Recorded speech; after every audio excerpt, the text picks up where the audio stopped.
kata memberkati atau eulogia, saya coba terangkan, jabarkan, supaya saudara tidak punya pengertian yang sempit mengenai berkat. Karena manusia acap kali berkat itu selalu identik dengan uang. Selalu identik dengan jasmani. Itu merupakan salah satu saja. Semakin saya dan saudara memahami arti berkat semakin luas, saudara akan jauh semakin lebih baik. Saudara akan jauh lebih bisa merasakan kehadiran Tuhan dalam kehidupan saudara. Saudara akan terus makin bertambah-tambah iman dan pengharapan saudara. Semakin saudara itu memahami arti berkat dalam keadaan arti yang jauh lebih luas. Yang pertama, dalam Ulangan 28 ayat yang ke-12. Arti kata berkat yang pertama itu adalah karunia Tuhan yang membuat apapun yang kita kerjakan itu berhasil. Itu berkat. Tuhan akan membuka bagimu perbendaharaannya yang melimpah, yakni langit yang memberi hujan bagi tanahmu pada masanya dan memberkati segala pekerjaanmu, memberkati segala apa yang kau kerjakan, apa engkau seorang pengusaha, seorang pelayan, seorang suami, seorang istri, seorang ayah, seorang anak, seorang pelajar, seorang mahasiswa, seorang profesional. Alkitab mengatakan bahwa Tuhan akan memberkati segala pekerjaanmu.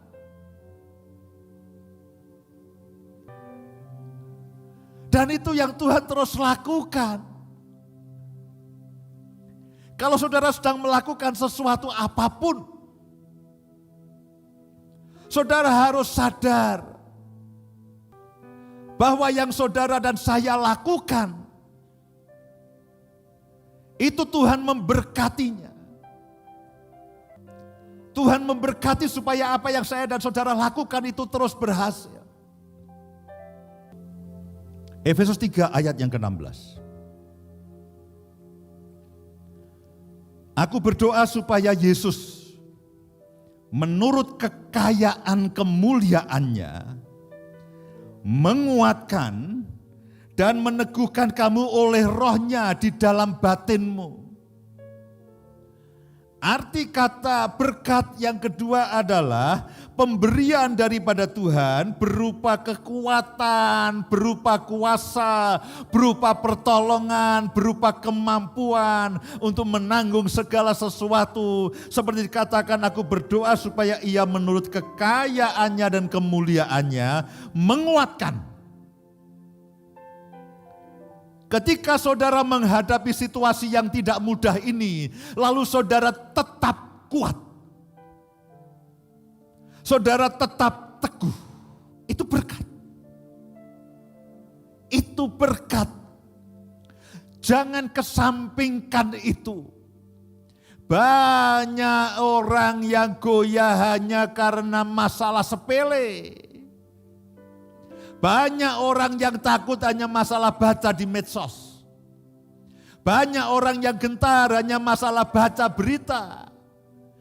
Ketika saudara membaca segala sesuatunya dan saudara tetap kuat, tetap teguh, itu berkat saudaraku. Jangan anggap enteng, Pak, berkat itu artinya 100.000 atau 200.000, bukan hanya itu.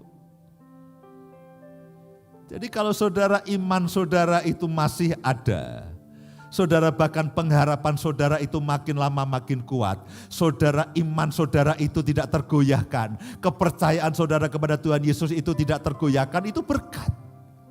Jangan anggap enteng dan jangan anggap remeh. Yang ketiga, Filipi pasal yang kedua ayat yang ke-14. Lakukanlah segala sesuatu dengan tidak bersungut-sungut dan berbantah-bantahan, supaya kamu tiada beraib dan tiada bernoda, sebagai anak-anak Allah yang tidak bercela di tengah-tengah angkatan yang bengkok hatinya dan yang sesat ini, sehingga kamu bercahaya. Sehingga kamu bercahaya di antara mereka seperti bintang-bintang di langit. Ketika saudara itu bercahaya di dalam situasi yang gelap, lalu menjadi saksi bagi banyak orang, saudara bisa menolong banyak orang, saudara bisa memberikan kebaikan bagi banyak orang, saudara bisa memberikan bantuan bagi banyak orang, itu juga berkat.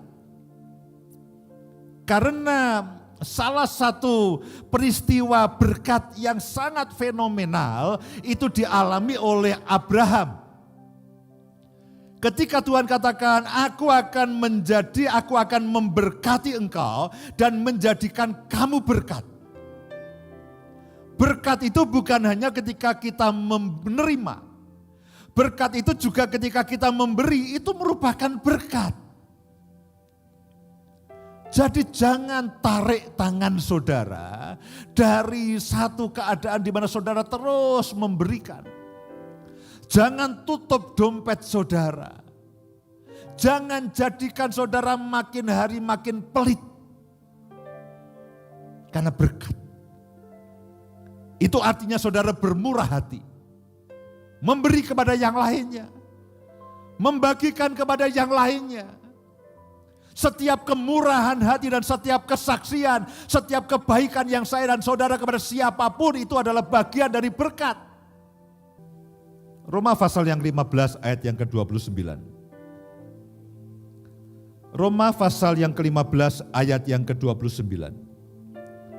Dan aku tahu bahwa jika aku datang mengunjungi kamu, aku akan melakukannya dengan penuh berkat Kristus.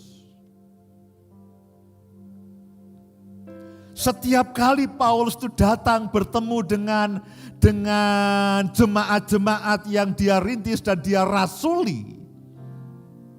Dia katakan, aku setiap kali datang aku membawa berkat Kristus. Jadi ketika saudara melayani orang lain, saudara diberkati.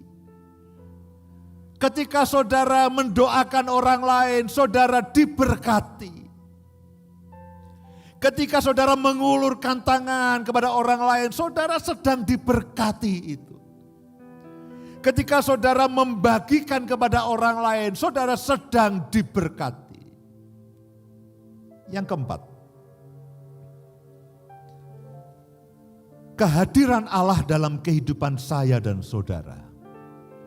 Kehadiran Tuhan dalam kehidupan saya dan saudara. Itu merupakan berkat yang terbaik.